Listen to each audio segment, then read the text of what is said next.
Now then, people, and welcome back to the Just Joe Football Show, and it is time for another Premier League preview. Thank you all for waiting so patiently there in the chat.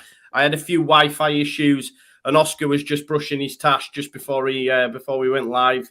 It looks an absolute beauty, that, mate. I can't lie. I don't know. I don't know. I've had to do that as well. This is the first time I've had to actually comb it a little bit and what's the name? But it's growing all over the place. It's growing like that now. It's absolutely all over the place. Oh, man. Brilliant. I'm going to be a bit, I'm not going to lie, I'm going to be a bit gutted when it comes to shaving it off, Really? Keep it then. I don't know. It's but if you keep it beyond, I don't know. I might do for a couple of days. Keep it wearing green and you'll just be known as Luigi, I think, from now on. What were you saying, Corey? I just said it suits him. I don't know what he looks like now without one. Grown it for so long. I don't know. You definitely feel like Italian. I don't know why. I just look at you and I think Italian, mate. You look like, do you know what I mean? Oscar Mario as well, you could say. That's it. Drop the T, Oscar Mario instead of Marriott, and you sound, aren't you? There you go. Yeah, man. Might do. Might keep it then. I might keep it. Keep it. Neil, how are you doing, mate? Welcome back. I'm doing good. Thanks very much for having me back. Yeah, all's good in my world, thankfully. Yeah, good. You've got some serious growthage there, haven't you? Yeah, I'm doing it for a different reason. Month away now from, maybe about 29 days away, and this will all be white for a very particular reason. I don't know how many kids watch this show.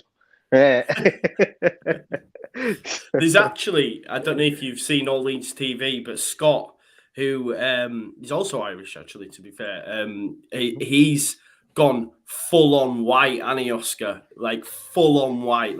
I told him not to. I told him, don't do it, mate. It's going to look a bit daft, but he's done it anyway. Yeah. Oh, it's a shocker, isn't it? It's a shocker. It's good, man. I think it's good, mate. He's got the full on Leeds United Christmas jumper and whole get up as well. So fair play to him. Fair play. Henry, how you doing, mate? Managerial merry-go-round. You must be pretty happy.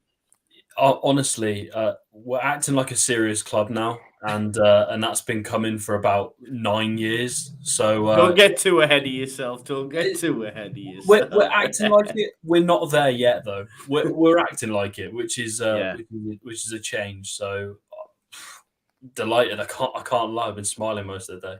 I bet, mate. I bet. We will get more in depth into Ralph Ragnarok a little bit later on, but I just want to welcome Corey, just on the back of another European win, mate. You must be bouncing. Yeah, it's all easy, mate. It's all easy at the minute, to be fair. It was an easy game, and I think even just resting some of the players we managed to rest was really important tonight. Sonny Perkins come on, another 23.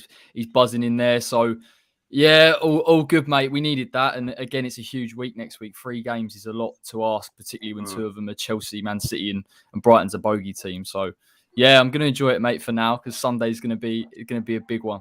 Yeah, it was a great game of football as well yesterday by City, weren't it? They absolutely turned it on. Special mention to Rodri for that ball over to. I've seen a lot praising Walker and the ball across and stuff, but it was all about Rodri for me. That pass out to Walker was something special, and that's why he's on the thumbnail today. You know what I mean? I was like, I've got to get him on there. I thought it was great. But let's get straight into the football, and we'll start with. I want to start with, and I feel we did this last week, right? And I'm thinking, Leeds fans are watching this, and for 2 weeks on the trot, I'm going to start with Manchester United. It can't be good. It can't be good for me, Cred.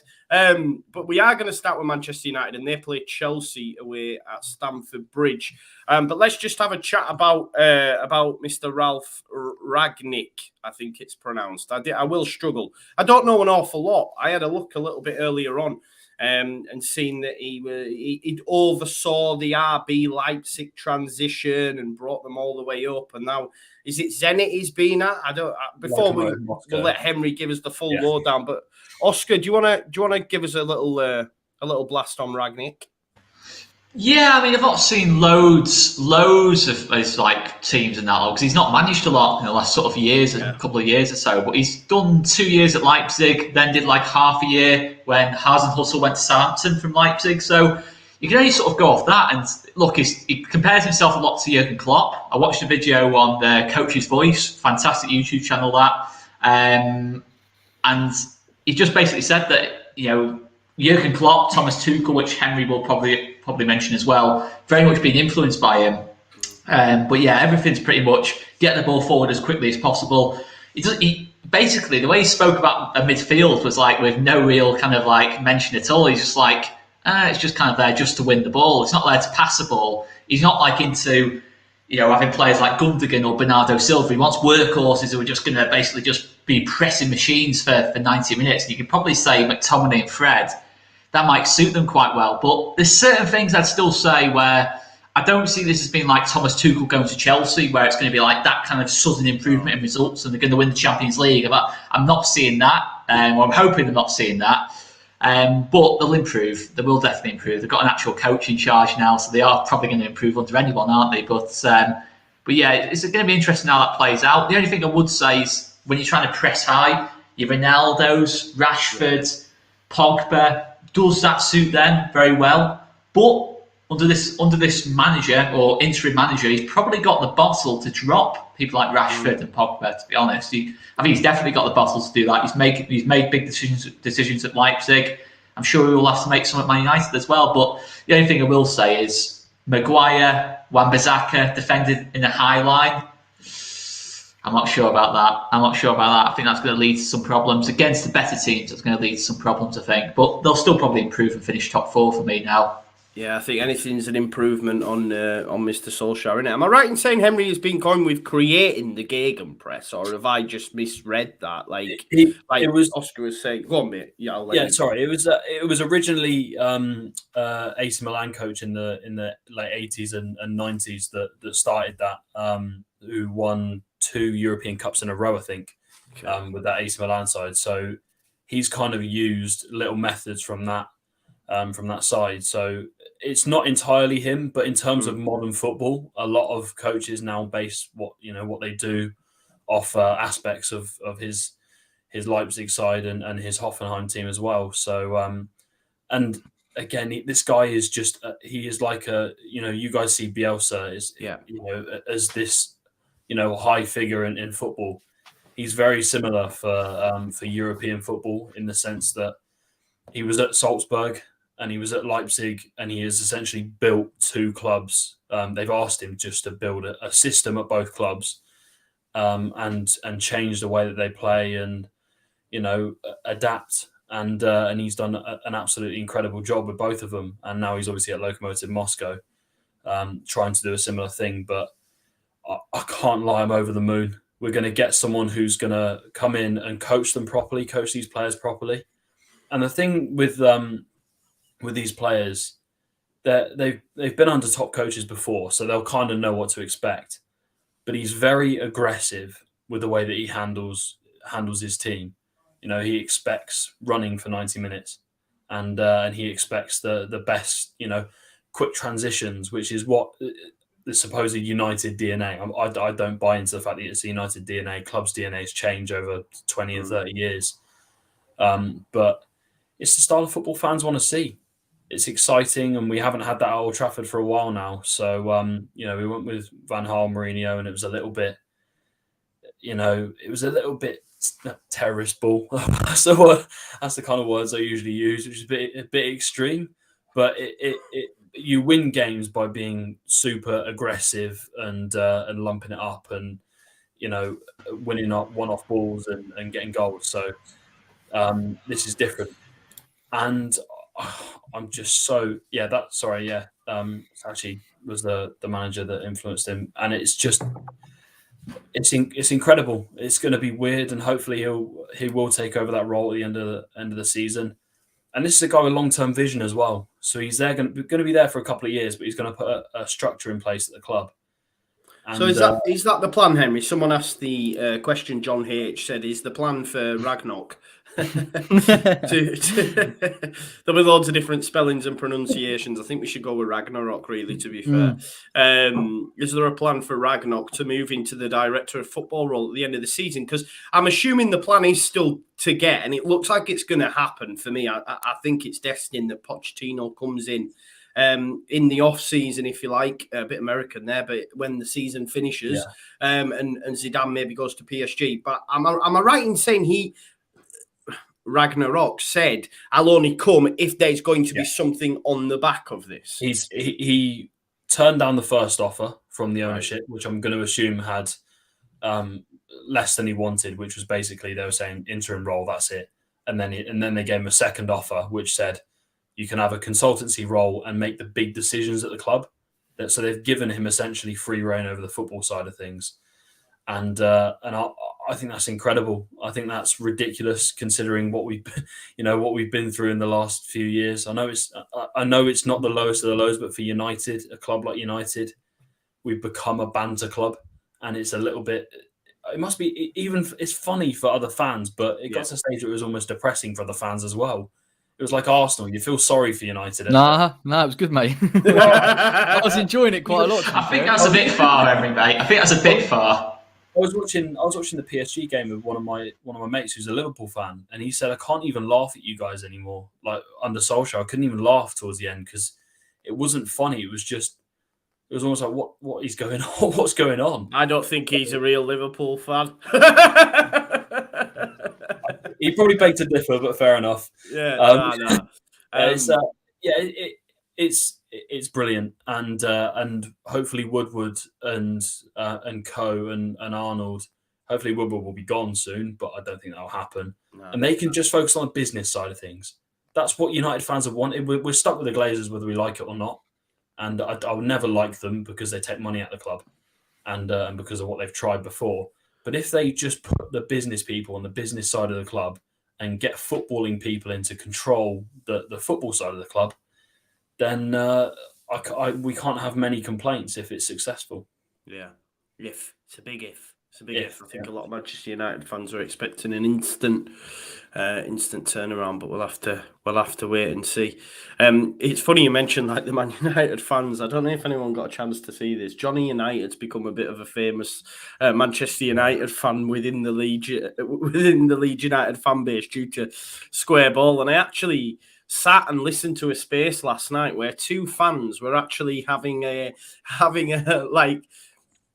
It was just mad. Like there was one side that were always Ollie in, he was Ollie out, and they were having this discussion, trying to mediate over Twitter. And I was like, why wouldn't you just have this conversation between the pair of you? Why are you doing it in front of like thousands of people? And some of the questions were like, can you tell me who we sold in order to sign or like bring back Beckham and use him first? Yeah. What was the last thing that happened in 1993? And I was like, oh my God, like, why would you put yourself through this? They're embarrassing. They're embarrassing. Why were you listening to it? Oh, because it was car crash, bro. There were loads of Leeds fans there. Loads of Leeds fans. It was just getting hashtags saying, get in this, listen to this. So I did jump in.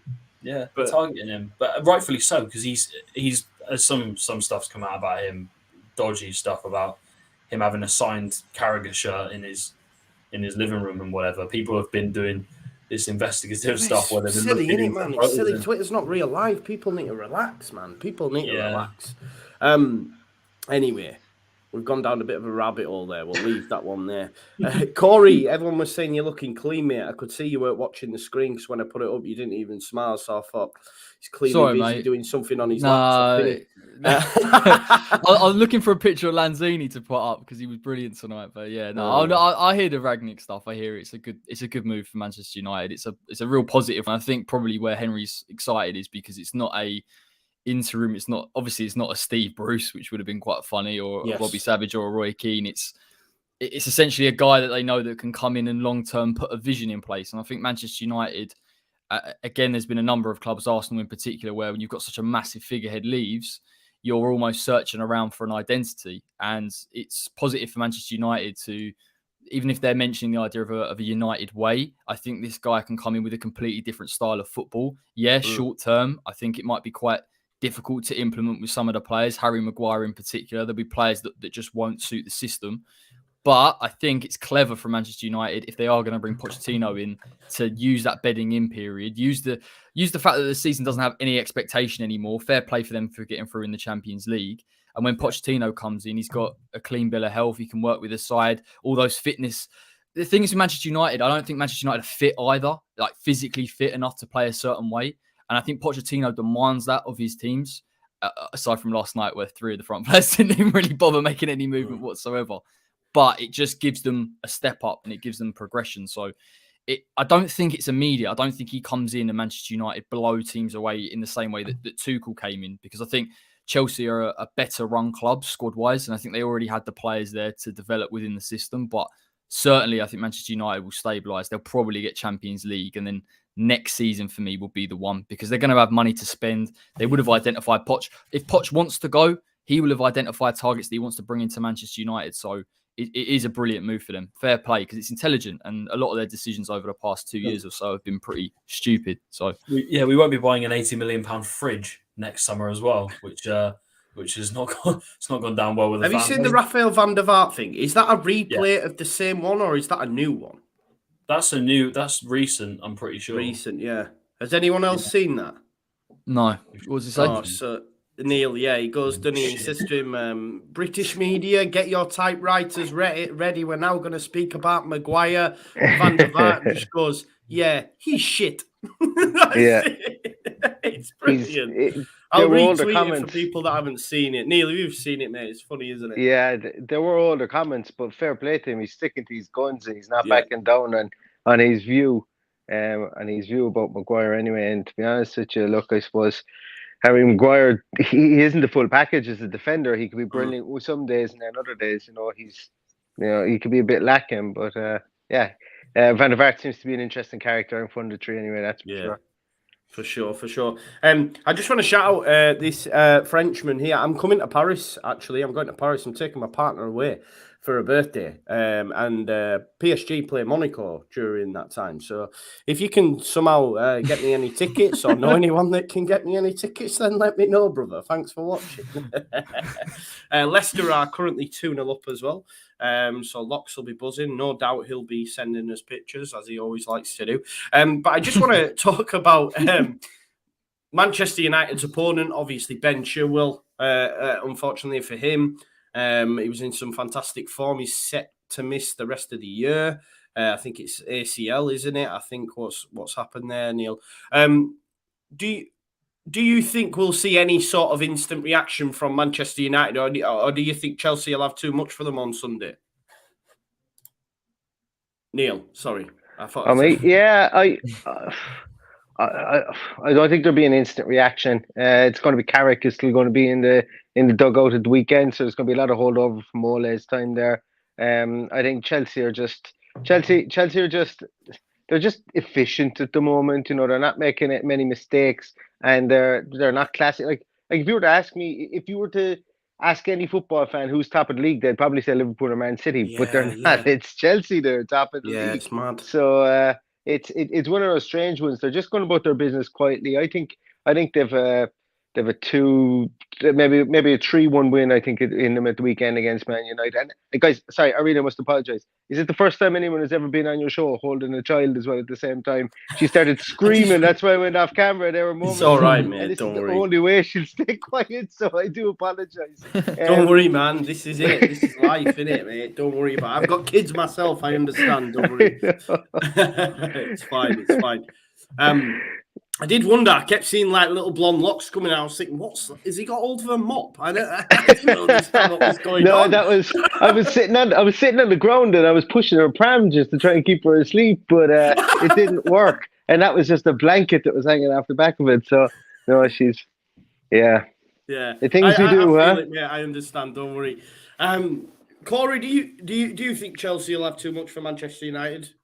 Yeah. I just think they're just a machine, and they're just a different level at the minute. Even without Lukaku, it's probably quite a nice thing to have, albeit it hasn't quite clicked yet for him to come back in eventually. I know Werner played as well the other day, so again, that's another forward option. I just think there'll be too much for Manchester United, and they're coming up against one of the best fullbacks in the league in Reece James, who just gets better every single time that I watch him. And I think, look, obviously Ragnick's not going to come in over 2 days and implement a really good compact defence, and I think Tuchel he'll smell blood with that back four. He really will. And even if you say that Telles comes in for sure, or you change it around if there's no Varane, they can be pulled all over the place, and it does kind of dispel a little bit of a myth about a back five. Like I see this a lot. Like, if you play a back five, you're a negative team. It's absolute rubbish. It depends on how you play them, and Chelsea's creativity comes through their wing backs, and they're both superb. So I expect them to put them to the sword a little bit. But at the same time, are Manchester United fans that bothered? They know someone's coming in. Yeah, all right, it's disappointing to lose a game of football, but I think they're just looking at long term now, and they'll take a loss against the best team in the league. And even I've underrated them, to be fair. They've been absolutely fantastic. It's mad, isn't it, Oscar? Because we've been talking, and I keep saying on this show week in, week out, is that we don't really talk about Chelsea. And Neil hit it on the money, is that they sort of go under the radar. And he's right in saying that if you were to ask Moores, like I asked all you guys last week, who's going to win the league? And everyone went for it. Man City, Liverpool, okay, there might be reasons as to why, but no one really backed Chelsea apart from myself, I will say. But every time, Joe, man, it's like Italy all over again. But it is mad, though, right, Oscar? That they're just sort of going about the business, but they're still top of the league, and they're not in the conversation half the time. Oh, they're definitely in the conversation to win the title. I don't feel like they are, though. But. I get what you're saying, but I mean, when we're talking about it, I don't know if people are talking about them as such. It seems to be, like Neil said, Man City, Liverpool, Man City, Liverpool. We're only a third of the way into the season. That's the big thing. I mean, for me, I still think Man City and Liverpool are the best two in England by not a massive distance, but... You just proved my point. No, but... When Man City played Chelsea a few weeks ago, I mean, the difference in quality that day was massive. And do you think Chelsea could do to PSG what City did yesterday? I don't personally see it. Bro. It's not about if they could play them in a one-off game. It's about over the course of a season. No, I know that. But we're only a third of the way in. But I do think Chelsea, to be honest, I'm the same as Corey. I've underrated them, admittedly. You look at Reece James, I'd say he's genuinely not just one of the best right-backs in the league or full-backs in the league, one of the best full-backs in the world for me. I'd say Trent's probably number one, but James number two. And I think based on yesterday's performance, I'd say Kyle Walker's got to be up there as well. But I don't think Chelsea will win it. I still don't think they'll win it because I just think Liverpool and City are better teams. I just think over 26 games of the season still to go, I still think it'll be tight, but I still think Liverpool and City, will be the teams it's between. But look, injuries. If Salah picks up an injury tomorrow, or Bernardo Silva picks up one for City tomorrow, it changes everything. And same with Chelsea. If Reece James picks up an injury, as well as Ben Chilwell, Marcus Alonso, I think is a good wing back, but he's not in Ben Chilwell's league for me, so that's a bit of a drop off in quality. But he had a fantastic start to the season before. But defensively, is he at the same level? I'm not so sure. But that's it now. At that top end of the table, the quality is so high, the margins are so tight. I think it might just be one or two games where Chelsea don't quite find the goals in that kind of sense, because I think they are reliant on the wing backs for goals, and that's obviously, in terms of what Reece James is doing, is absolutely unbelievable. I think he's averaging like a goal every game pretty much at this moment in time.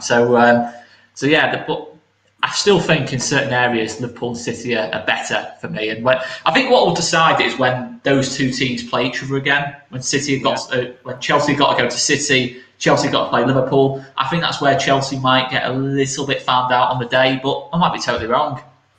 Yeah, I don't know, because I mean it was only up until recently Pep had failed to beat Tuchel. Do you know what I mean? So I don't think I don't know. I'm not.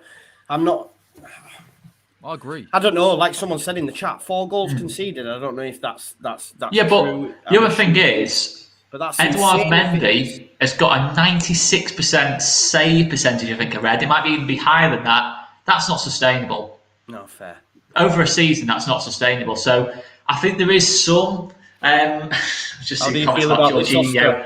I'm not fighting. But if you think Jorginho is at the level of Thiago, Rodri, Fabinho, players like that, then Declan Rice, you're in cloud cuckoo land. That's all I'm going to say, because he's not. Let's be totally honest. But Kante, wow, into that kind of midfield plays such a big role. But yeah, Mendy Is that sustainable? 96% save percentage, 4 goals conceded. There's going to have moments in the season where it goes against them a little bit, and they'll be interested. But not for me. I'm just saying I don't think they'll quite win the title. I'm getting shot down for saying it, but I still think Liverpool City are better.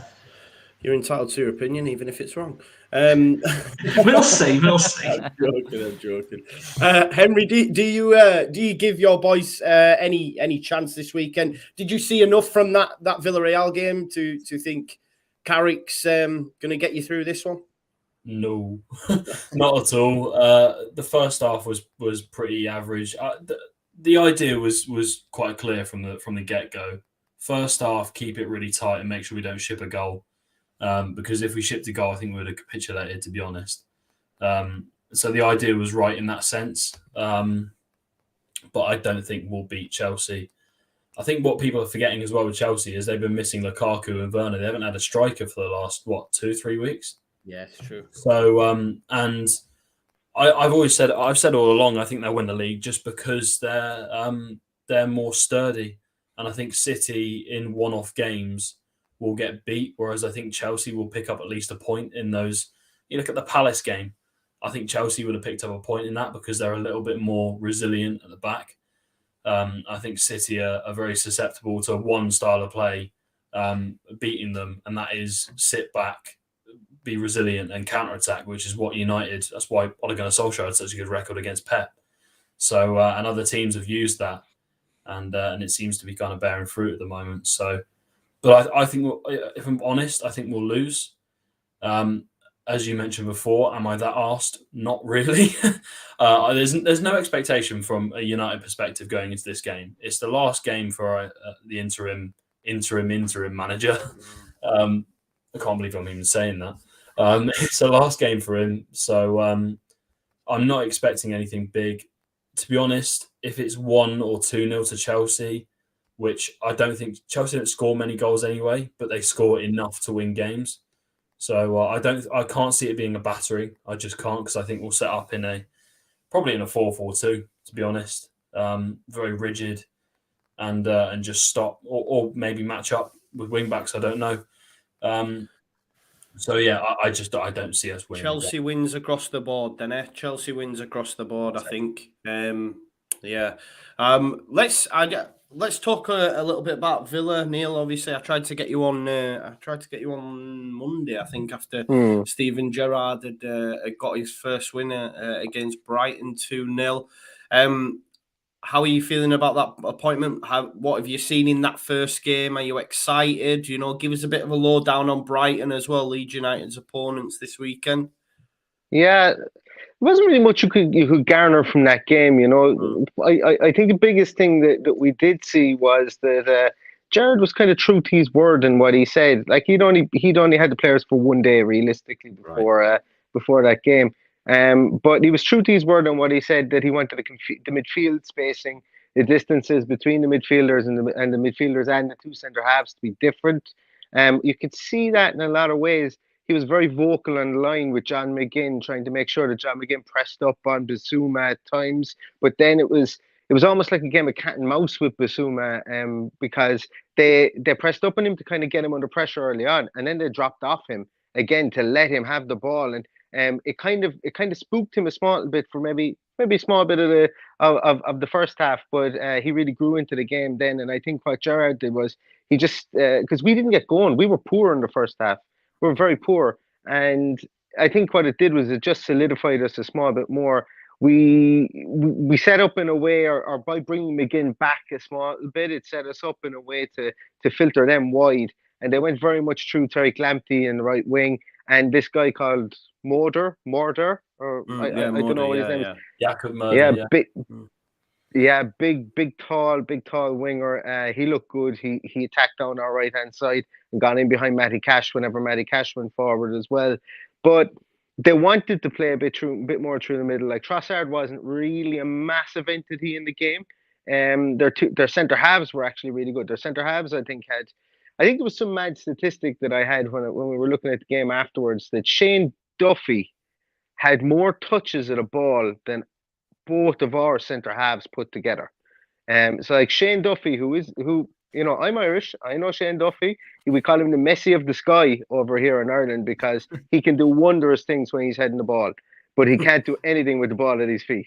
And Graham Potter trusted him to touch the ball 95 times against Villa, and Villa's centre halves didn't touch the ball 95 times in the whole game between the two of them. So they really passed the ball around themselves from the back. And I know I'm going into the Brighton side of things. I'll start off the Brighton side of things first because I've got a bit more to say, I suppose, about the Steven Gerrard piece. But what the thing about Brighton also had a Jason Steele making his debut in goals, and we didn't test him at all.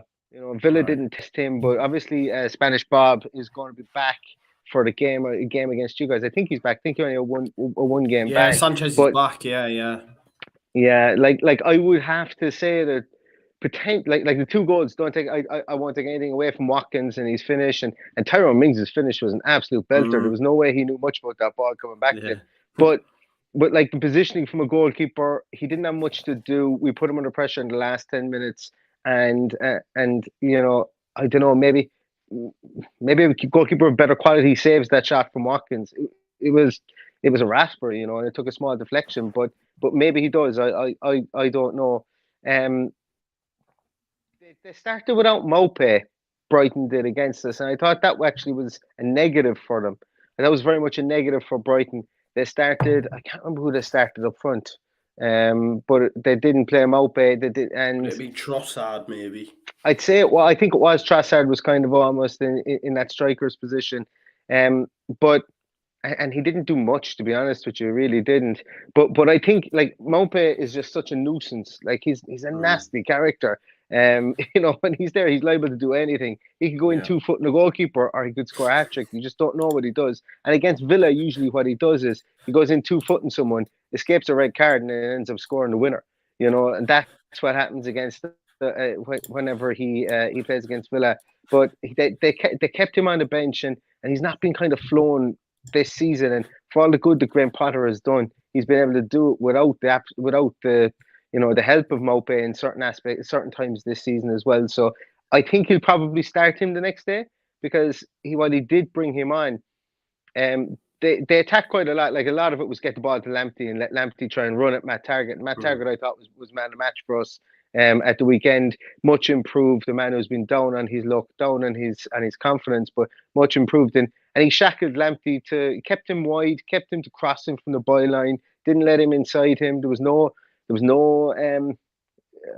that Lamptey was going to get inside and win a penalty, because that's one thing I've often seen from Lamptey in the 2 years that he's played in the Premier League, or the last 2 years, should I say, when he's really shone in the Premier League, is tries to get in around the back of defenders and then get a penalty, and if you can keep him out to the wing and keep him out wide and not let him get inside you where you have to make a recovering tackle on him, you can corral him, you can, but he's a young talent, and he's got a lot more to add to his game. But I think you guys should be good enough to beat Brighton, and I mean that. I think you're in a false position in the league. I think Leeds are very much in a false position in the league, and I think you guys have Ayling back. I think I read today. Soon, he's back, soon, yeah. But like Brighton were good. It was just a bad game, the Villa Brighton game. It was a bad game up until we brought on Ashley Young in a central midfield position. I know, pretty crazy. He came on and he changed the game. He said a lovely through pass to Ollie Watkins for the goal, and he seemed to bring a small bit of civility to the midfield between both midfields, because it was a kind of a no man's land inside there for quite a lot of the game. You asked as well about Steven Gerrard and what he's kind of changed to that. Yeah, what are your aspirations under Gerrard, Neil? I think building on last year, I got carried away at the start of the season before, even after Jack Grealish leaving, I got carried away in who we signed. I was talking about maybe Europa Conference positions, and that's obviously not the situation now. Like last year, we finished 11th in the league, and I think if we were to finish 10th or 9th. I don't think we're going to better our points total, because last year was a freakish year with the amount of points that some teams got. But I think that we could finish in a higher position than we did last year, and that would be great. That would be fantastic for us. But I think probably the biggest thing for Gerrard is to come in and get the style of play going again. Not that Dean Smith's style of play was bad, but he's come in, he's made an impression. There's a couple of players saying that things are different in there. Not that it was a negative in Dean Smith, but you're getting the old stories of ketchup has been banned in the training ground, and he set up a private Instagram group for everybody so that they can get team bonding together. And if they want to use Instagram, they can use this group, but don't be sharing anything outside the group, which I think, call me old-fashioned, I think that might be a recipe for disaster. But we'll see how it goes. But like, Villa are playing a great PR game with Steven Gerrard anyway since he's came in, and there's been lots and lots of video footage of him. Like, they had a camera on him for a whole lot of build up to the game at the weekend, through the game for his touchline, and reactions after the game. They've filmed more or less 2 of his training sessions, not all of them, but taking a lot of clips from them since he's come into the club, and he's done about 4 interviews. So they're really making the most of his celebrity status. And I think I actually agree with that. I agree with what Kev says there. I think that's what his aspiration is to do, is to get our defence better, because we do have strikers that will come into their own. But we're like, this year we've had to win games, or we've had to go into games and try and win them, try and score 3 goals in games. And no matter how good your strike force is, when you're Aston Villa, that's a big ask. So if we stop conceding goals, like we did against United, we beat United 1-0. We just kept them quiet, stopped conceding goals against them, kept Courtney House, put Ronaldo in his back pocket, and then popped up the other end to score the winning goal as well. So that's I think that's what Gerrard wants to emulate. I wouldn't be surprised to see us be a boring team this season, but concede less goals, build on it, and then build through the January transfer window and on to next season as well. So, long-winded answer to your question, Joe. Against Palace, tough asking it away. Good side. I think it is. I think it's got a draw written all over it. I think it's got a score draw written all over it. But like, there's a lot of players in that Palace team that are rejuvenated under Pat Vieira. Like we talk about the bounce that Gerrard, we hope, gives us, if it's like what Patrick Vieira has given Crystal Palace, because they're an exciting team to watch now. But I think that'll be maybe a 1-1 draw, and it's going to be a difficult one, because Palace have options now off the bench, specifically in their top 3 that they have, and Benteke scoring goals again, and lo and behold, he's going to score goals against us at the weekend. So it's not one that I'm really looking forward to, but I do think we need to get points out of it, because we've got a murderous row of games coming up soon. So I know the feeling. Someone actually found just on Palace. Actually, someone actually must have remembered my comments on Conor Gallagher, and someone tweeted me this afternoon and said Gallagher still showing a lack of ambition joining Palace, Joe. Palace only beaten twice in 10. Realistic chance of top 6. 4 goals and several assists. Player of the month twice. And yes, nearly forgot a full English clap. Hashtag no ambition, Joe. Because I was saying he had no ambition by going to Palace instead of coming to Leeds. He's a good player, I'll tell you. He's someone who I think Villa are going to really have to shackle. And it was like last year when we were playing West Brom, he shone out. Like, in West Brom were a bad team last season. When we played West Brom, he was the only one who actually looked like he gave a toss in the game. And it's a funny one. We spoke about Chelsea there a moment ago, but I think he actually holds all the cards when he goes back to Chelsea, and I wouldn't be surprised if he doesn't ever go back to Chelsea and sees that his time will be best served somewhere else. He's a good player. I think he wants to go back. That's the mad thing. He said there's no intention of him wanting to leave at all, which I think is a really good mentality for a player like that to have, because I'm sure there'd be pretty much most clubs outside the top 6, West Ham included, that if Rice left, that's a player that I would definitely be looking at. But fair play to him. Yeah, surely if like Barkley and your man Loftus-Cheek are getting game time, then you would expect him to get game time next season following his performances this, surely, Corey. Yeah, I agree. I think probably for Tuchel, it's just about trying to fit him into the system, and it always feels like with that double pivot, and it's a bit more advanced at times. Jorginho's the player that's going to keep possession, and Kante's the one that's going to be the number 8.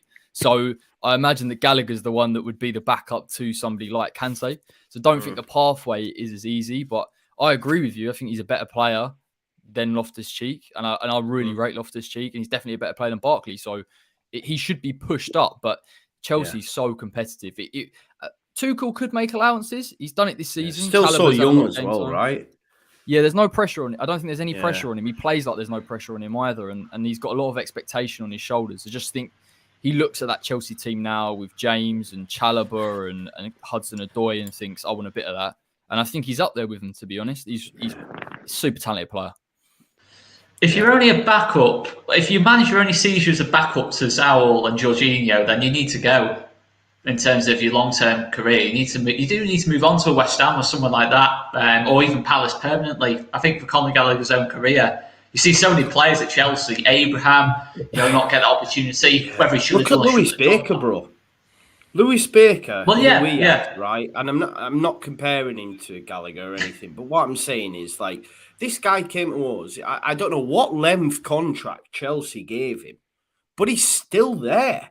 Like, he went to VT Arnhem, he could, left foot, right foot, scoring these free kicks, had great prospects. They obviously gave him this bumper contract, and he's rocked up at our place, and Bielsa wanted to keep him. Said, look, you haven't had much game time this season, you'll get it next. He said no, he went to Reading, he went to Luton, and now he's still back at Chelsea, but he's still there, like, still earning this mad money. And I think sometimes maybe although, look, across the English leagues now, you have to say Chelsea's done wonders for bringing through talent. It's a fact, you just look at like Lamptey, Livramento, and what's coming through at their own, in their own pitch, Gallagher, for example.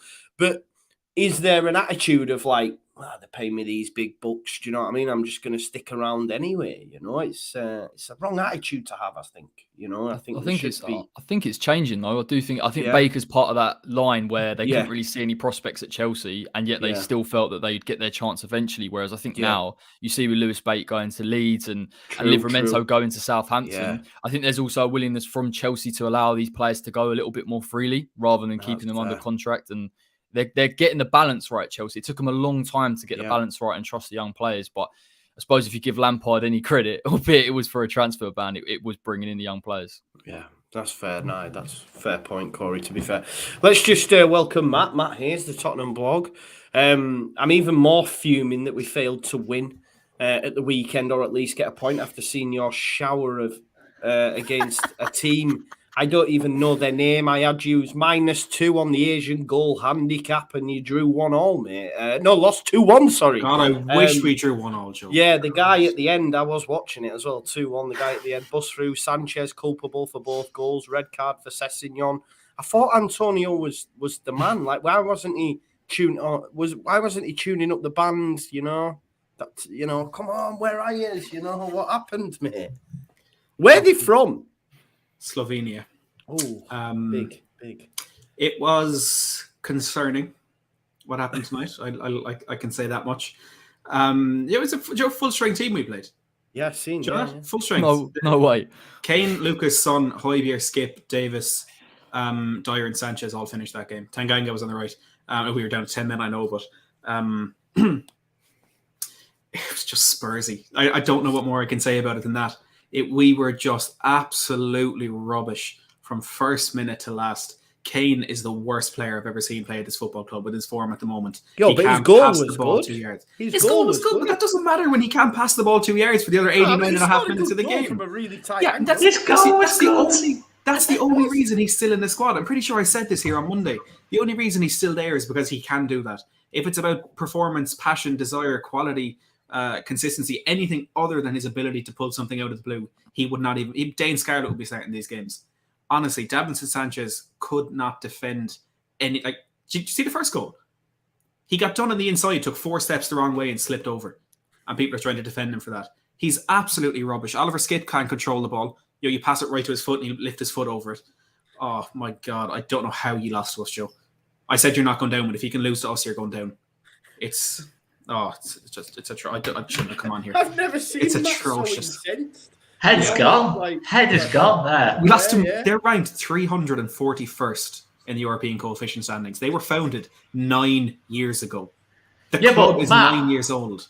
But Matt, Tottenham are ranked 342nd in those rankings. I heard. I tell you, we should be. We should be. And do you think Conte was saying after the game, he's like, "Oh, I've been here for 3 weeks, and I'm learning that there's not really a high level at Tottenham, and I found players who want to work, but sometimes it's just not enough." oh, he's regretting every decision he's ever made. Yeah. He's watching Ralph Rangnick take that job at United. He's bawling his eyes out. Yeah. My club's It's an interesting one, isn't it? I think you've got Burnley at the weekend, Matt. Are you confident for that? I think for Spurs, it's all about confident. It's a way, mate. You know what I mean? It's all about getting to January. Surely he needs a couple of centre backs in. Do you think? It was a couple of centre backs till Christian Romero got injured, and now he's out. Is that long term? Yeah, Conte said it is serious, and we need a second scan to see how long he'll be out for. But a couple of months, I'd say, that he's gone. We need minimum 2 centre backs. We need a holding midfielder. We need a playmaker. We need a striker. And by the summer, we're going to need another goalkeeper. I think we can write this season off. Honestly, why another goalkeeper? What's happening? Lloris, he's coming to the end. I don't want him to. I still think he has 3-4 years. Is that left Lloris the one that you tried? I thought he was amazing. The player of the season. No, that's what I'm saying. I don't think he's finished. I think he has another 3-4 years in him. But it just seems. Why not a goalkeeper then? Because it looks like he will be leaving. His contract's up at the end of the year, and it's talk of him going to the MLS. And I don't agree with it, but it looks like Tottenham do want another goalkeeper. It shouldn't even be France's number 1 man. That should be Meslier, man. I keep telling you. No, it should be Areola, mate. Come on. Areola. As the disabled team says, just buy a new team. It's easier. We do need a new squad at this time. Yeah. No, I said it when Conte came in. We're still not going to get top 4. We'll still be lucky to get top 6. You can bring whatever manager you want into that mess, but in the space of 8 months at one transfer window, it's not going to be fixed. And I think he's realising just how bad things are tonight. And it's not impossible that he walks at any point. I don't think it's going to happen. I think he'll at least have January in the summer. But with Conte, you never know. He could turn around tomorrow morning and say, "Yeah, no, I'm off, lads. You can have Nuno back." That's it would be pure Spurs, right? The way they've gone on, serial this, serial that, for it to go tits up at Spurs and him going that. If he walked, Talk Sport would be the most listened to show in the next day. I think Jim White would explode with excitement if he walked after the way they welcomed him in. But no, I don't think he walks. Not a hope. There's too much money involved. Not now, but eventually. I mean, they brought him in with the sole purpose of spending big, I think. And, I mean, our track record spending big isn't great. Like our top 6 or 7 signings are Ndombele, Lo Celso, Davinson Sanchez, Roberto Soldado, Musa Sissoko. I mean, when we spend money, it goes wrong. I know having Fabio Paratici will probably improve that a little bit. But did Levy bring all them in as well? Each one. I was just thinking now off the top of my head, them players. Now, granted, he's also got players like Christian Eriksen, Toby Alderweireld, Jan Vertonghen, Luka Modric, Rafael van der Vaart, all for really low fees. So, like, there has been some element of competency there. But if you throw enough darts, one of them will stick, though, won't it? You know exactly. Exactly. And that's Tottenham's model for the last 20 years. It's beautiful. I never forget the Bale money, man, and then you brought in all them players and they were rubbish, man. I'll never forget it either, Joe. What is Etienne Capoue up to these days, Matt? He's playing for Villarreal. All right, okay. Wrong one. It's a man's choice. You can say you wanted to show Oscar, but don't slag Etienne Capoue. Yeah. Oscar was expecting No, I watched it last night. I was expecting that. I was half expecting that. Who else was there in that group? Paulinho. All right. Is it Paulinho? Vlad Kirikej. Eric Lamela. Christian Eriksen. Etienne Capoue. Soldado. Roberto Soldado, yeah. And two Chadley. more wastes of oxygen. Chadley, he was decent for a while. Yeah, he was decent for a while. You threw a lot of darts and only one probably stuff. Yeah. No, I'm fine. Well, Burnley at the weekend. Do you think you'll win, Matt? No. I mean, I do you know what? I genuinely, I was on a show on Monday night after I was on here, and we were giving score predictions for the game tonight, and I couldn't say with a straight face that we'd win that game today. It's just the feeling at the moment. It's upsetting it's come to that, but yeah, Burnley on Sunday is just the same game tonight against better players. It's a team parking the bus trying to catch you on the counter or incompetent defenders trying to stop them. It's the same game. How did we not beat you, man? How did we not beat you? Utter rubbish. Although what I will say is, I think if we're full strength, we probably do beat you, to be honest. But our squad depth told at the weekend. I think if Rafinha had started, Bamford, if he was fit, I think we'd have won that game. Let's just do Leeds now, Oscar, because we heard a little bit about Brighton from Neil.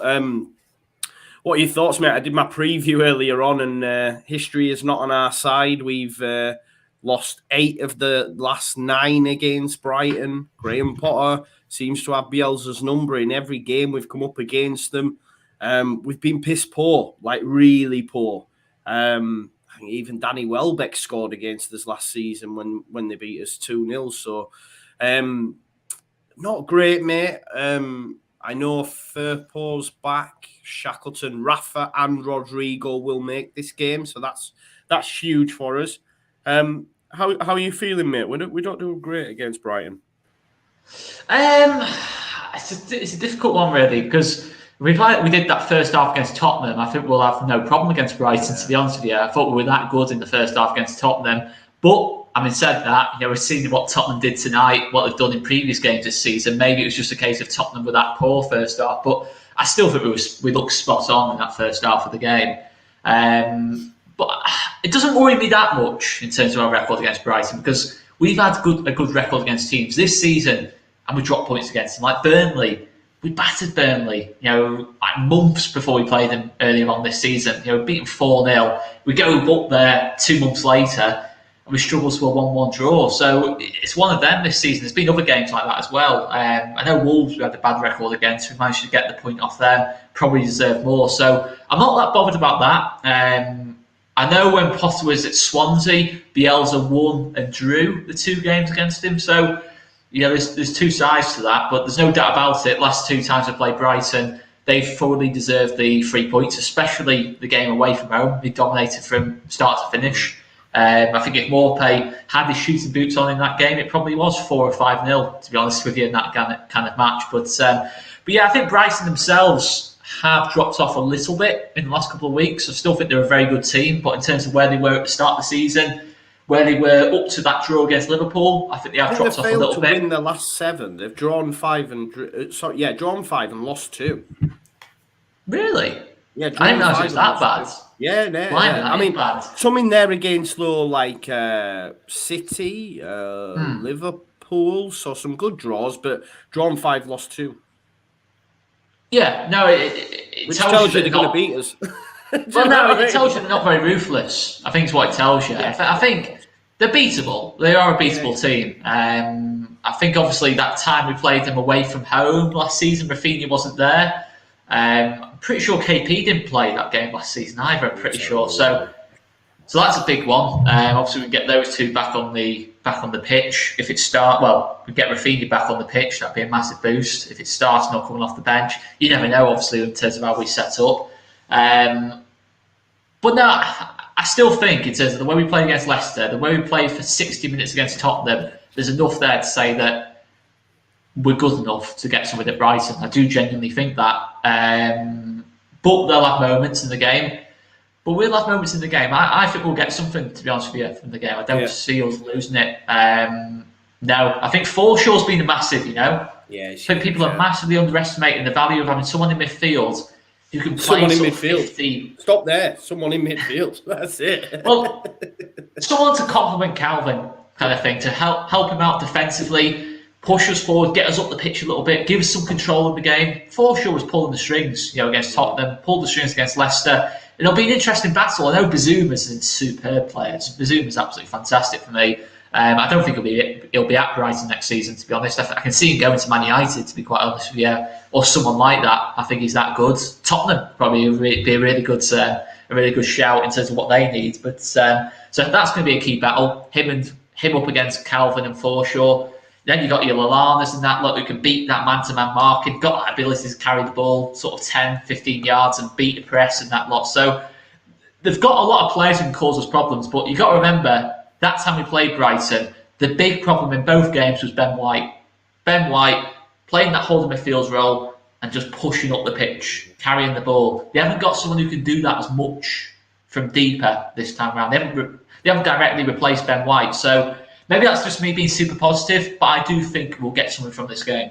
I don't think Brighton strikers are that good.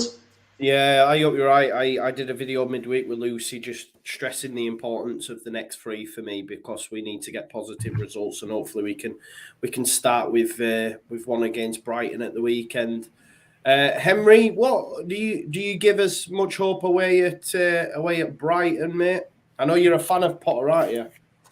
Yeah, I used to live down there, so I've got, again, I don't say it's a love for the club, but I know the club inside out in terms of how they operate, and I watched them in League One. So seeing their come up has been quite nice, to be honest, because a lot of my friends are Brighton fans. So yeah, it's a good club, and I always want to see him do well. And I like Graham Potter. I like the way he handles himself more than anything.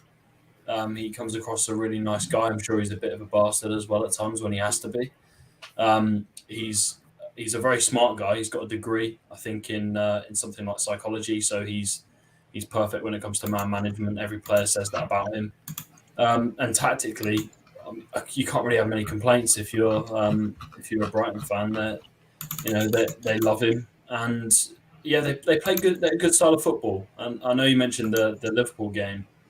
They look like most teams have been down and out in that game, and they kept doing the same things. They kept playing their style of football, and they got back into the game, and they look like a really good side. I think they'll get mid-table. I think it'll be a tough game for you guys. There's no doubt about it. They're a good side. They're a tough game for anyone, even on their worst day. So yeah, I think it'll be a tough game. I think Brighton are missing a striker. I said it at the start of the season. I was baffled they didn't go for one. They were going to try and get Darwin Núñez, which would have been a huge signing. That would have been monumental for them. But with they might put Mope back in just because they want goals, and he can sometimes get you the odd one. He'll start against us. He loves a goal against us, doesn't he? He always turns up against us as well. Can't stand him, Mope. He's up there with Jorginho for me in terms of. There's a little bit of needle though. There was when we played Brentford in the Championship, something had happened. It escapes me now. It was a referee decision or something, and Victor Orta went in and he kicked off. And then it was the Watkins dive, wasn't it, over Peacock Farrell? Sergi Canos, yeah, and he also didn't he elbow Alioski in the dugout? I think Thomas Frank did something, didn't he? He went to go get the ball and he elbowed Alioski in the dugout. Yeah, Thomas Frank, wasn't it? But Thomas Frank didn't elbow him. Yeah, pretty sure he did. Thomas Frank was involved in some way.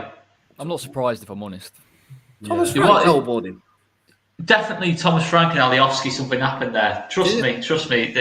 Possibly. Well, Thomas Frank would have been a coach at that point, wouldn't he? Yeah, for sure. And I just remember, because I remember listening to Billy the Bee, one of the content creators from Brentford, and him saying they're pretty close to them. Brentford's only small, isn't it? And they were saying in the lead up to that game, we can't wait to play Leeds. Neil Maupay scored and he gave it to the South Stand and that. So, yeah, there's a little bit of needle then. He always seems to do well, so I fully expect him to start and for him to be chomping at the bit come the weekend. It does concern me. I think first goal's massive in this. Massive, I think, because Brighton going front will struggle, I think. We'll struggle, but we'll have to wait and see. Watch out for their wing backs, by the way. Watch out for their wing backs. They are. Yeah, Lamptey and Cucurella, yeah. They're incredible. Cucurella's. I said on a podcast when they signed him, I said he would be one of the best signings of the season. And just because, for the value for money, I mean, he cost under 20 million. And a player like that, I know he had a release clause, as most Spanish players do. But a player like that is a rarity in terms of you don't see that many players like that in the Premier League.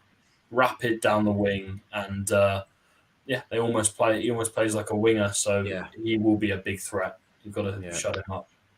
Cucurella was annoying at the weekend against Villa, and he was grand, he was fine, but the most annoying part of it was that his hair annoyed me, okay? I'm just going to quote and I'm going to say it. I was trying to be a bit more nuanced in my tactical dissection of Cucurella, but his hair just annoyed me. It just happened to be everywhere. No matter where you looked in the screen, there was just a big bob flowing around the place. And I was like, Matty Cash, knock him into the stands there, will you, next time he tries to go past you. It was weird looking. Like, I don't know what it is, but no. In all seriousness, he's a good player, Cucurella. Good player, but like, be honest with you, if you filter them out to the wings like Villa did at the weekend, you can nullify them. We kept them to 6 shots in the whole game, and we gave up 26 shots against them in the same fixture last season. So you can't filter them out to the wings and then try and Marshall Trossard or Mopé or whoever it is they have up front. And Adam Lallana is he's spent force, and he is, and I hate saying that about players that have kind of that have given it their all, or whatever. But he wasn't really anywhere at the weekend as well. Brighton can be got at. Brighton can be got at for sure. Let's hope that proves to be the case, mate, because we need a win. I could do with a win. Right, let's finish up then with Man City versus the biggest team in England, West Ham, I think. Definitely in London, mate, for sure. At least the second biggest at the moment. You've got to give us some credit. Yeah. Look, I'm looking forward to it. What did you say? I can't hear you from the Conference League, mate. It's different up here. I'm telling you now. The air is different when you're getting through with one game to spare. Listen to this. I can't. Yeah. This is how salty he is, right? When Declan Rice did the sing your dialect, I seen Matt tweet say, "I hate Declan Rice even more now." That was nothing to do with West Ham. That was purely my hatred of Declan Rice. For Declan, yeah. I'm sure Neil sees exactly where I'm coming from. I thought he was going to sing "Dirty Old Town" or a song for Ireland or something. There, that's what I thought he was going to sing when he came on. No, he would have. Bashes out 5 years Bath and Roy or something. Yeah, 5 years ago he would have. You're always going to get stick when you make that move. Let's be honest. He knew that. He got a lot of stick. But yeah, I enjoyed it anyway. I thought it was a decent bit of banter from Declan, to be fair. Yes, he did. So. Yeah, brilliant. Well, yeah, he's the top DM as well. Now, look, I mean, tonight was fantastic, actually. Just to touch on it briefly, obviously, we've qualified now. Last 16, we don't have to play a Champions League team.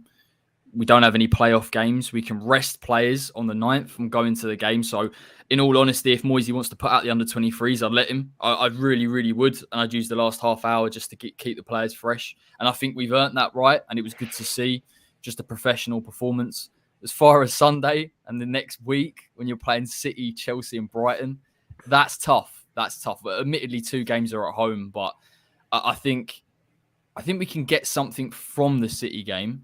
But again, with all of these big teams that we play, particularly Liverpool, it's just about being brave in moments. And I'm hoping that because Antonio has been rested and he was poor against Wolves, he looked absolutely spent, he can come alive. And we didn't have him, to be fair, in the cup game. And people will say about the cup game and go, well, Man City didn't play their full strength team.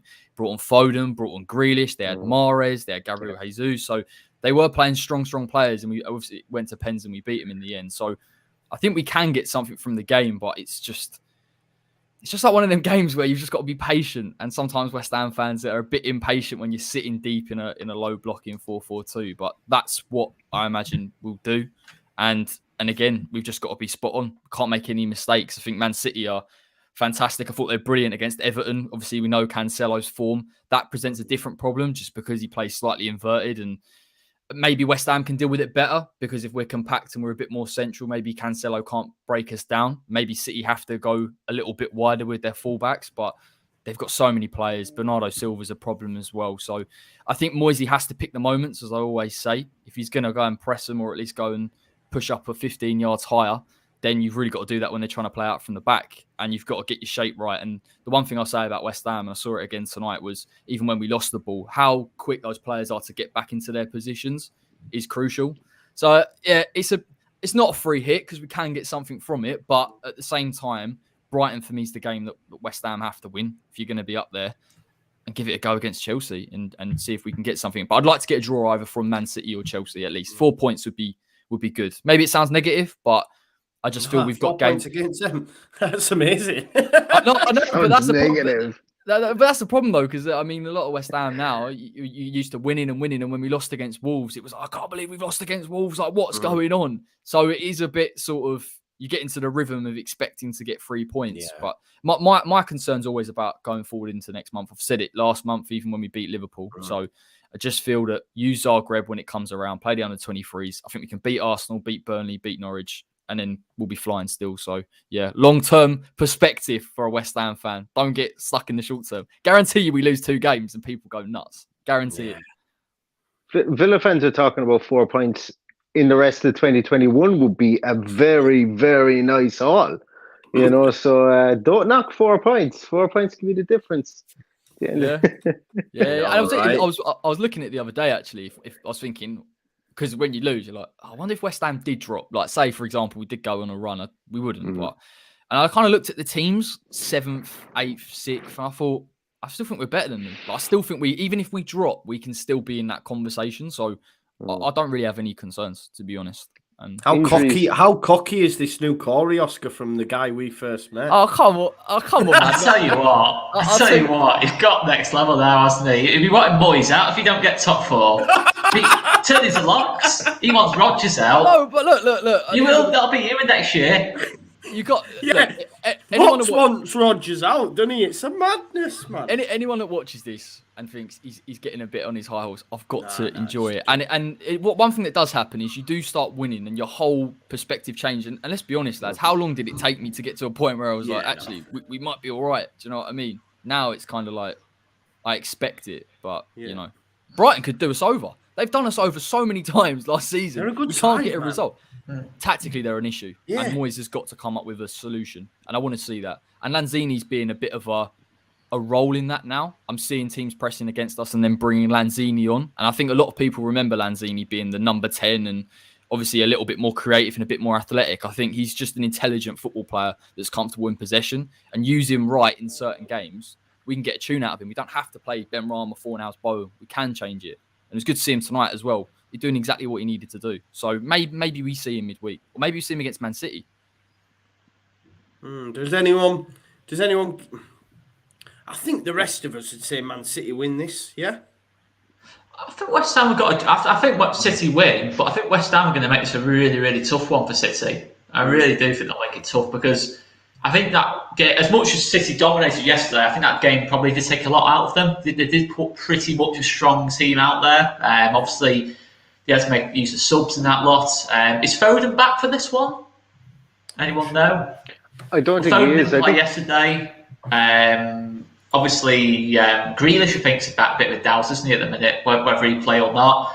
So I still think West Ham will cause City problems. I think they'll frustrate them more than anything. In terms of trying to play through West Ham, as Corey's already said, if they can get someone man-marking Cancelo, maybe even Bowen following Cancelo all the way in, kind of thing, it makes it a lot more difficult for City to break them down. But the quality they've got, City are always going to have moments in the game. It's Rodri now. Even Rodri's become like a creative player for him, and he's their deepest line midfielder. So it comes from all angles from City at this moment in time. And then the options they've got off the bench, can change games, can play in different positions. And that's the thing. You have Bernardo Silva playing false 9 at 1 minute, then he's on the left wing, and then he's gone to left back for like the last 10 minutes of the game. They're a bit all over the place, but in a good way. But I think probably 2-1 City, but West Ham will have moments in that game, no question about it. Moyes always makes you competitive. Yeah, for sure. I just want to ask you guys as well, actually, just before we finish. Leicester currently, I think, 3-1 up, I think they'd jump right to the top of their group. I know they've not been great of late, but we've got a little group, and Locks has been sharing with us. A lot of Leicester fans want Rodgers out, or are at least starting to discuss the prospect of him getting the boot. I think it's wild. Just to give my initial thoughts, I think it's wild because they've just won an FA Cup. You know what I mean? Like that's huge. I think with Leicester, they had their opportunity with the Champions League the last 2 seasons, and they ballsed it up. If they were going to sack him, they should have sacked him at that point, because now the gap's gone. The gap's too big. Sorry, they're not. There's no one now. I don't think now that Man United have got their act together, it would seem, that can break into that. And I think, like Leeds had their moment, and obviously, you've got to sustain that. We take out loans, we don't sustain it, we lose it. I know it's different now financially in the Premier League, but Leicester had their opportunity. Had they got in them last 2 seasons, then investment would have been bigger. And then but now that's gone.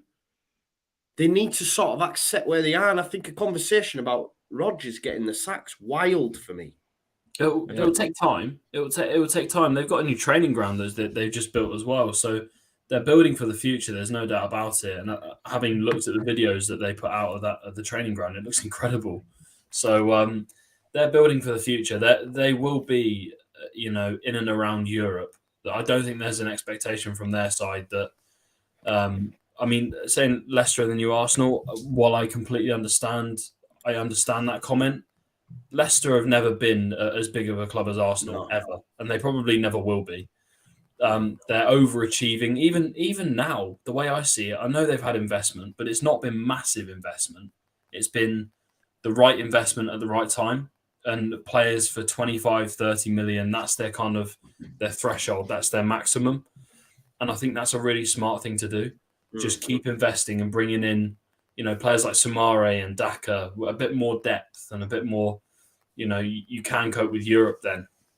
But I think that the criticisms of the club itself, I think it's a little bit overboard because they weren't. Look at, say, 5 years ago, they weren't supposed to be in this position now, 5 years ago.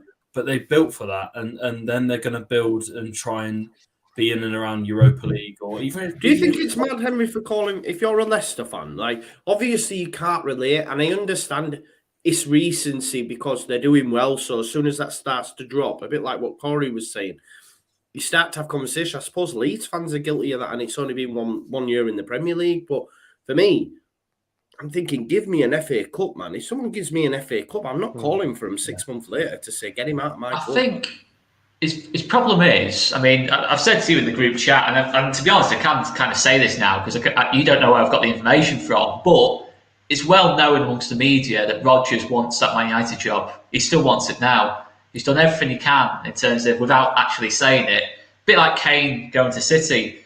And I think if that passes on to, I don't know who Leicester City's version of Phil Hay is, but if that gets into people like that, all of a sudden the fans then become aware of it. And I almost feel like it's a little bit to do with that, in terms of it's clear. Rodgers has never actually said, no, I don't want the Man United job. It's just all, we're focusing on this next game.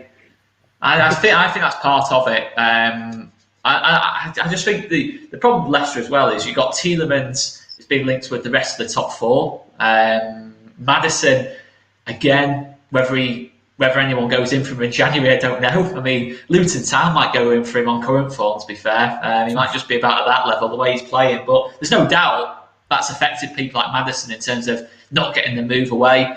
And it was whether Leicester probably should have been braver and just said to the players that didn't want to be there, okay, we'll move you on and we'll back ourselves to replace you. It just feels like that whole Leicester, feels like it's just stalled a little bit. Obviously Fofana getting that injury at the start of the season.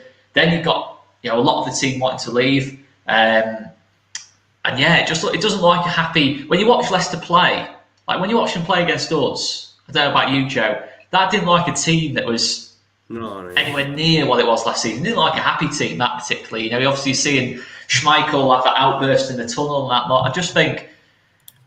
I think it's coming, to be honest. I like Brendan Rodgers, to be honest. I think Brendan Rodgers is the top manager, but no, I feel like someone's going to give there at Leicester because they've got a real history of sacking managers. They sacked Ranieri within 6 months of winning the title, and that's Ranieri. I think every Leicester City fan in the world will have great respect for it. So if they can do it to Ranieri, then maybe they can do it to Rodgers as well. But I don't think they should. I really don't. Who's going to come in right now and replace what Rodgers is doing? This sounds awful, right? But there's part of me with Leicester and Rodgers where their expectations, because of what's happened in the last 5 years, and I know they've got a good squad, I'm not debating this, but they feel that they should be regularly in the top four. Whereas I feel that Rodgers, yes, it's a good team, has accelerated them to be in that conversation to win trophies. And I think, albeit just the FA Cup. So they look at it like we're underperforming, we need to get rid now. But I look at it like, well, he's actually pushed you to that level because we forget Claude Puel, when he was in, Leicester were mid-table,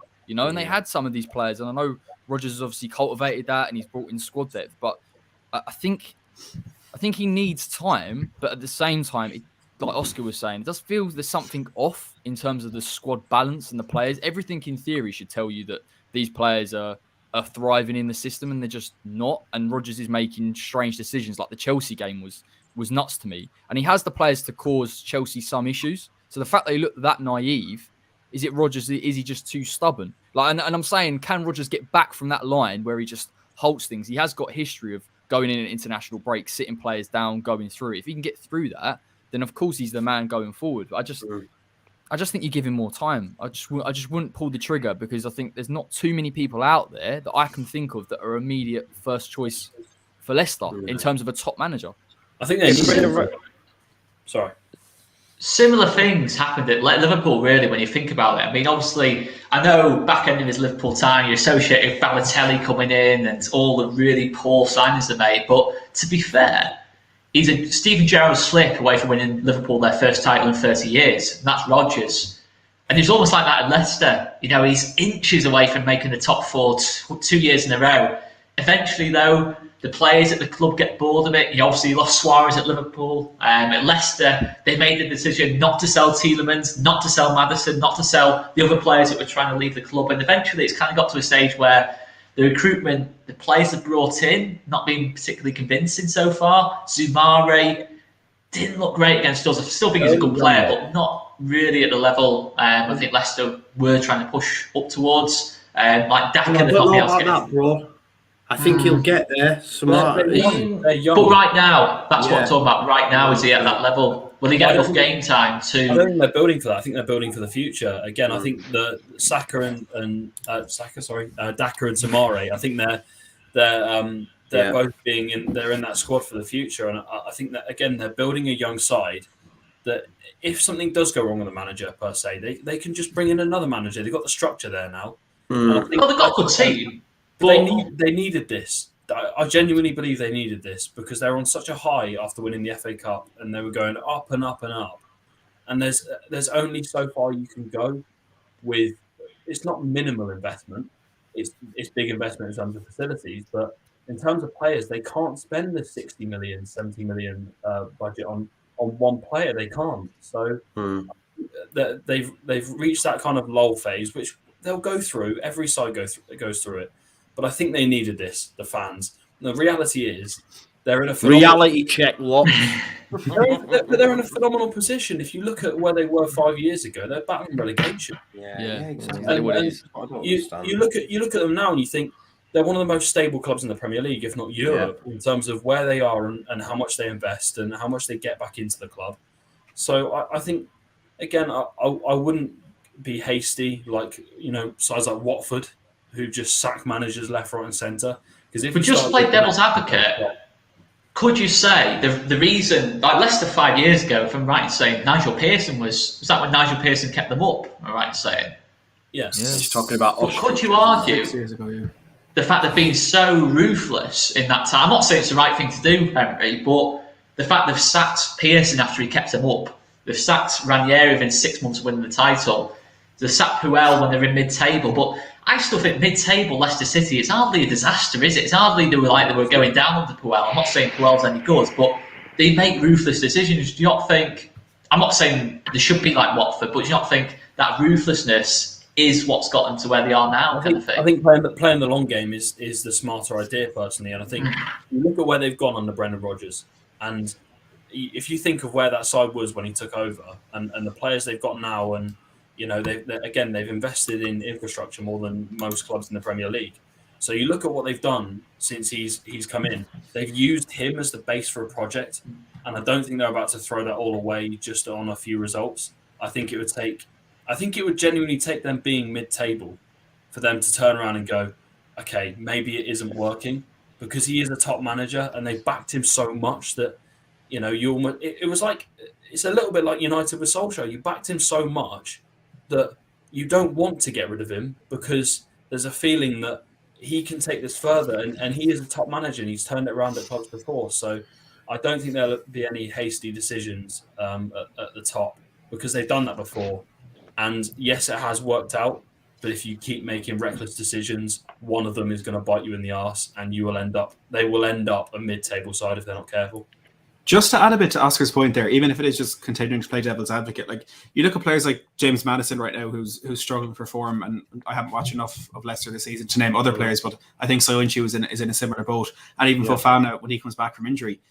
There's nothing to say that if Leicester are struggling for a bit longer, there's nothing to say that they refine the form that they had under Prime Rodgers when they were trying to get to the Champions League. And I feel like it's a mistake that Tottenham, Arsenal, and Manchester United especially have made in the last couple of years, that when you have like a Christian Eriksen or a Mesut Ozil or a Paul Pogba, when the quality and the standard does start to drop, you kind of carry through that pain and the kind of bad periods. We're thinking, well, he's going to get back to his best eventually. Like he's going to get back to that level. And there's nothing to say that Maddison won't. And if in the last 5 or 6 years, Saka managers when it gets to that point, and to some extent kind of living off the new manager bounce, if that's what's been working for them, I don't see why they would change that. And it's different for a club like Watford, who are bouncing up and down between the Premier League and the Championship. I think Leicester have built a model that was off the basis of a fluke season and probably isn't the most solid structure to start building something on. But if it's been working for them, I mean, I don't see why they would change it for a manager who, like Oscar said, isn't entirely committed to the club. And if a bigger job comes along, he will take it. Look, I may be completely wrong, and it may just be to like say the other side of the story, but there's nothing to say that this Leicester team will come back under Brendan Rodgers. Just to jump in, James Maddison's got a goal and an assist tonight. Sorry. Europa League, come on. Europa League, Spurs can't even win against. You've got to get in there, mate, before you start slating it. Yeah, but it's a drop. I mean, we're not seriously saying James Maddison's back because he's got the goal and assist in the Europa League. He was doing that against like Man City in that lot, about a year ago. Listen, Chelsea. Tonight I saw a miracle. I saw Yarmolenko headed the ball and he scored. You probably bang on Oscar, to be fair. That's it, isn't it? But I think the thing to say about. I just want to say something just before we talk, because we're getting on. We're talking about Leicester. we'll wait for Locks. I was half hoping you were all going to go, no, they're off the tits, so I can just grief him. But it turns out some of you might agree with him. I want to spare a thought for a good friend of ours. It's his birthday today as well. Hal. I don't know if you're aware. Obviously, I know it's Championship, but they've parted ways with Jukanovic and have given Paul Heckingbottom a 4-year contract. But did you see the statement of Jukanovic getting sacked? Well, they actually used the words calamitous start of the season, and they didn't say, every single statement says we would like to thank Slavica for his service to the club. There was none of that. It was the most brutal sacking statement I think I've ever read. He also said, Paul will be the club's football manager. I am told that it is not a title that will go down well here. I don't care. I am not from Sheffield, and I am not a football man. I am the chairman. We are not going to discuss the plan here. The focus is on football. Prince Abdullah has been the face of the club and will no longer be the case. You won't see much of me either. That's it. Yeah. Wow. And then they've give Heckingbottom a 4-year deal. It's just like... That is 2 fingers if ever you saw it. Yeah. You have to be downright dumb to do that. I think they'll go down. I think they'll go down under Heckingbottom. Yeah. Could be another... Didn't he fail in Scotland? Go down for the Championship. Yeah, they could do, bro. Yeah, they've got a lot of quality though. Well, Jukanovic weren't getting it out of them. What's Heckingbottom going to do? He's terrible. And now they've got a chairman there that's not willing to invest money. They haven't backed Jukanovic at all. I was speaking to a Sheffield United fan and he was saying like they wanted him to do it with Wilder's players when he needs his own players. Do you know what I mean? They've not given me even a transfer. Look at Jukanovic's records. Why would you sack someone who's got promoted every single season he's worked at? Well, I think, is it every single season he's worked? Yeah, pretty much every season he's worked in the Championship, he's got promoted. Who is the better manager? Well at Fulham either, bro. I think it didn't start well at Fulham, and then he got his players in, and they just went. It's a very like Bielsa style. It's not quite Bielsa level, but the way they play is a very specific kind of way. You can't just play the way Wilder has for like 2 or 3 years, and then put Jukanovic in, no signings, and expect him to produce miracles. They're only 8 points above the top.